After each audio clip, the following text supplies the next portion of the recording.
Hi everyone, it's Cindy. Welcome back to Studioloo. So today we begin the telling of Winter by Dallas Lore Sharp. Today I will be reading Chapter 1, Hunting the Snow, and I will be probably working away on some textile tags and maybe something else. We'll see as we go. I hope you enjoy the first chapter of the story. A reading of Winter by Dallas Lore Sharp.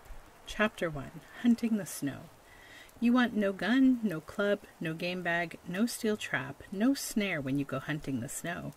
Rubber boots or overshoes, a good stout stick to help you up the ridges, a pair of field glasses and a keen eye are all you need for this hunt, besides, of course, the snow and the open country.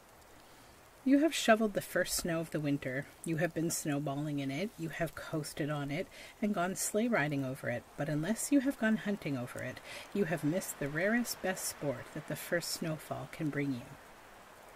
Of all the days to be out in the woods, the day that follows the first snowfall is the best. No, not the best, for there is the day in April when you go after arbutus, and there is the day in June when the turtles come out to lay in the sand. The muggy, cloudy day in August when the perch are hungry for you in the creek, the hazy Indian summer day when the chestnuts are dropping for you in the pastures, the keen, crisp February day when the ice spreads glassy clear and smooth for you over the mill pond, the muddy, raw, half-thawed, half-lighted, half-drowned March day when the pussy willows are breaking and the first spring frogs are piping to you from the meadow. Then there is every day, every one of 365 days, each of them best days to be out in the live world of the fields and woods. But one of the very best days to be out in the woods is the day that follows the first winter snowfall, for that is the day when you must shoulder a good stout stick and go gunning. Gunning with a stick? Yes, with a stick, and rubber boots and bird glasses. Along with this outfit, you might make a small jointed foot rule, and which to measure your quarry, and a notebook to carry the game home in. It ought to be the day after the first real snow, but not if that snow happens to be a blizzard and lies deep in dry, powdery drifts, for then you could hardly follow a trail if you should find one. Do not try the hunt either if the snow comes heavy and wet, for then the animals will stay in their dens until the snow melts, knowing as they do that the soft, slushy stuff will soon disappear. The snow you need will lie even and smooth, an inch or two deep, and will be just damp enough to pack into tight snowballs. If, however, the early snows are not ideal, then wait until an old crusted snow there falls a fresh layer about an inch deep. This may prove even better hunting. By all this time in the winter, and animals and birds are stores of food, and they are now running short, compelling them to venture forth whether or not they wish to go. It was early in December that our first hunting snow came last year. We were ready for it, waiting for it, and when the winter sun broke over the ridge, we started the hunt of the henyard gate. When we saw tracks in the thin new snow that led us up the ridge and along its narrow back to a hollow stump, here the hunt began in earnest, for not until the trail of close, double, nail-pointed prints went under the stump were the four small boys convinced that we were tracking a skunk and not a cat. The creature had moved leisurely, that you could tell by the closeness of the prints. Wide apart tracks in the snow means hurry. Now a cat, going as slowly as this creature went, would have been down on her dainty feet almost in a single line, and would have left round cushion-marked holes in the snow, not triangular nail-pointed prints like these. Cats do not venture into holes under stumps either.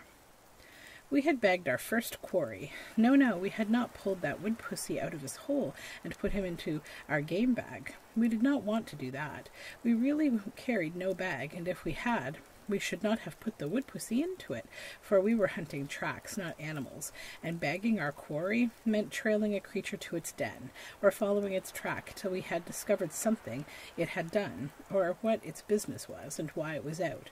We were on the snow for animal facts, not pelts.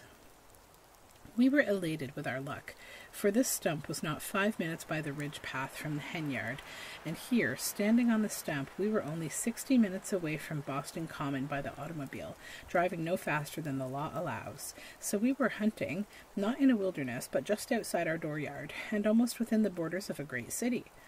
And that is the first interesting fact of our morning hunt. No one but a lover of the woods and a careful walker on the snow would believe that here in the midst of factories so many of the original wild wood folk still live and travel their night paths undisturbed.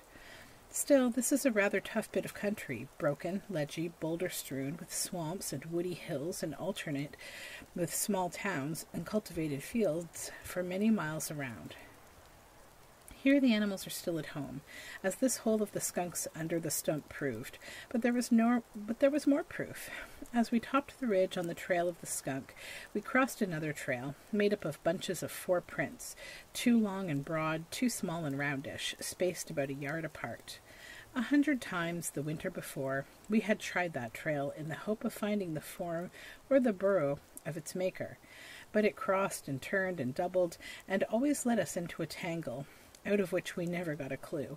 It was the track of the great northern hare, as we knew, and we were relieved to see the strong prints of our cunning neighbor again, for what with the foxes and the hunters, we were afraid it might have fared ill with him. But here he was, with 4 good legs under him, and after begging our skunk, we returned to pick up the hare's trail, to try our luck once more. We followed his long, leisurely leaps down the ridge, out into the mowing field, and over the birches below the house. Here he had capered about in the snow, had stood up on his haunches and gnawed the bark from off of a green oak sucker 2.5 feet from the ground. This, doubtless, was pretty near his length, stretched out as an interesting item, not exact to the inch, perhaps, but close enough for us, for who would kill him in order to measure him with scientific accuracy? Nor was this all, for up the footpath through the birches came the marks of 2 dogs. They joined the marks of the hare, and then back along the edge of the woods to the bushy ridge we saw a pretty race. It was all in our imaginations, all done for us by those long flinging footprints in the snow, but we saw it all, the white hare, the yelling hounds, nip and tuck in a burst of speed across the field, which must have left a gap in the wind behind. It had all come as a surprise. The hounds had climbed the hill in the scent of a fox and had started the hare unexpectedly. Off he had gone with a jump, but just such a jump of fear is what a hare's magnificent legs are intended for. Those legs carried him a clear 12 feet in the same of long-distance leaps for the ridge, and they carried him to safety, so far as we could read the snow. In the medley of hare and hound tracks on the ridge, there was no sign of a tragedy. He had escaped again, but how and where, we still have to learn. We had bagged our hare, yet we have him still to bag, and taking up the trail of one of the dogs, we continued our hunt. One of the joys of this snow hunting is having a definite road or trail blazed for you by knowing purposeful wild animal feet. You do not have to blunder ahead, breaking your way into this wilderness world, trusting luck to bring you somewhere. The wild animal or the dog goes this way and not that for a reason. You are watching the reason all along. You are pack fellow to the hound. You hunt with him. Here the hound had thrust his muzzle into a snow-capped pile of slashings, had gone clear round the pile, then continued on his way. But we stopped, for out of the pile, in a single direct line, ran a number of mouse prints, going and coming. A dozen white-footed mice might have travelled that road since the day before, when the snow had ceased falling. We entered the tiny road, for in this kind of hunting a mouse is as good as a mink, and found ourselves descending the woods toward the garden patch below. Halfway down we came to a great red oak, into a hole at the base of which, as into the portal of some mighty castle, ran the road of the mice, and that was the end of it. There was not a single straying footprint beyond the tree. I reached in as far as my arm would go, and drew out a fistful of popcorn cobs, so here was part of my scanty crop. I pushed in again and gathered up a bunch of chestnut shells, hickory nuts, and several neatly rifled hazelnuts. This was story enough. There must be a family of mice living under the slashing pile, who for some good reason kept their stores here in the recesses of this ancient red oak. Or was this some squirrel's barn being pilfered by the mice, as my barn is year-round? It was not all plain, but this question, this constant riddle of the woods, is part of our constant joy in the woods. Life is always new, and always strange, and always fascinating. It has all been studied and classified according to species. Anyone knowing the woods at all would know that there were mouse tracks, would even know that there were the tracks of the white-footed mouse and not the tracks of the jumping mouse, the house mouse or the meadow mouse. But what is the whole small story of these prints? What purpose, what intention, what feeling do they spell? What and why 100 times? So it is not the bare tracks that we are hunting, it is the meaning of the tracks, where they are going and what they are going for. Burns saw a little mouse run across the furrows as he was plowing and wrote a poem about it. So could we write a poem if we, like Burns, would stop to think what the running of these little mice across the snow might mean?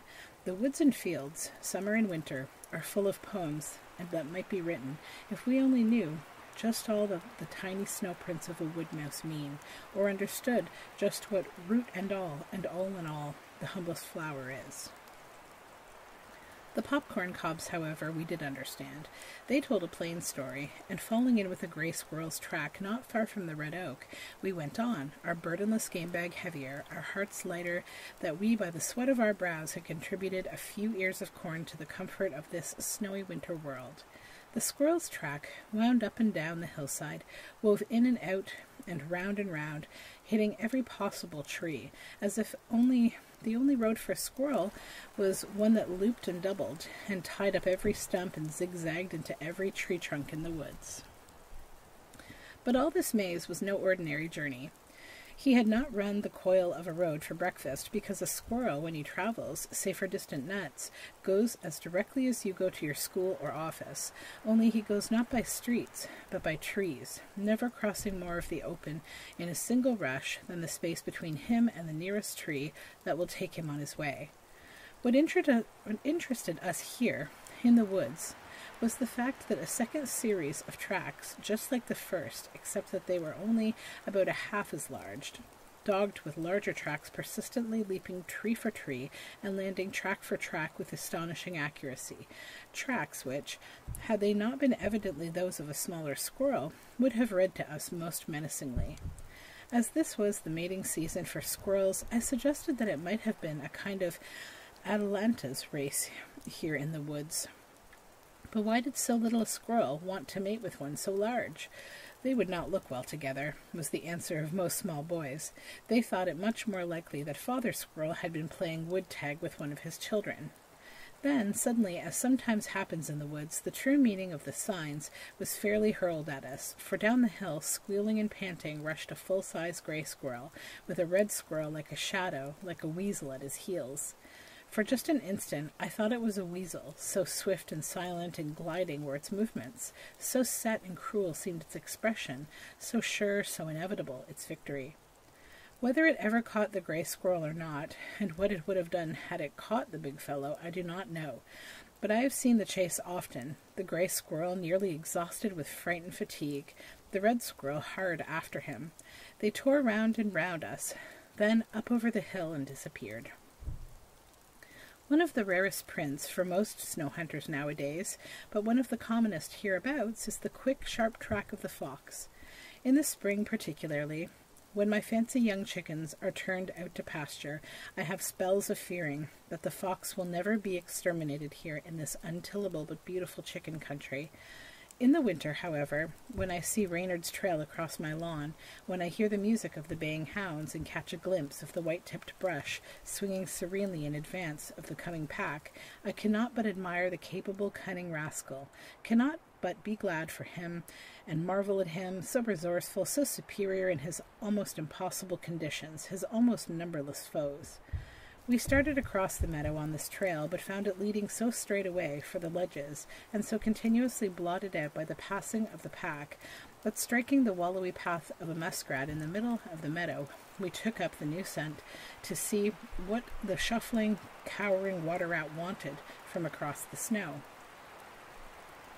A man is known by the company he keeps, by the way he wears his hat, by the manner of his laugh, and among the wild animals nothing tells more of character than their manner of moving.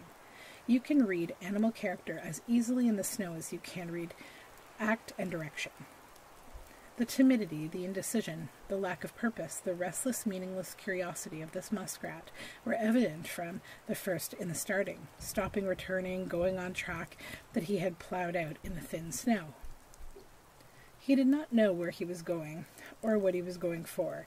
He knew only that he insisted upon going back, but all the while kept going on, that he wanted to go to the right or to the left, yet kept moving straight ahead. We came to a big wallow in the snow, where in sudden fear he had a fit at the thought of something that might have not happened to him had he stayed at home. Every foot of the trail read he would if he could. If he couldn't, how could he? We followed him on across a dozen other trails, for it is not every winter night that the muskrat's feet get the better of his head and willy-nilly take him abroad. Strange and fatal weakness, he goes and cannot stop. Along the stone wall of the meadow, we tracked him, across the high road, over our garden, into the orchard, up the woody hill to the yard, back down the hill to the orchard, out into the garden, and back toward the edge of the scanty skeleton shadow where the sunlight fell through the trees. We lost him. 2 mighty wings we saw had touched the snow lightly there, and the lumbering trail had vanished as into thin air. Close and mysterious the shadowy silent wings had poised indoors and out. Laughter and tears are companions. Life begins, but death sometimes ends the trail. Yet the sum of life outdoors and in is peace, gladness, and fulfillment.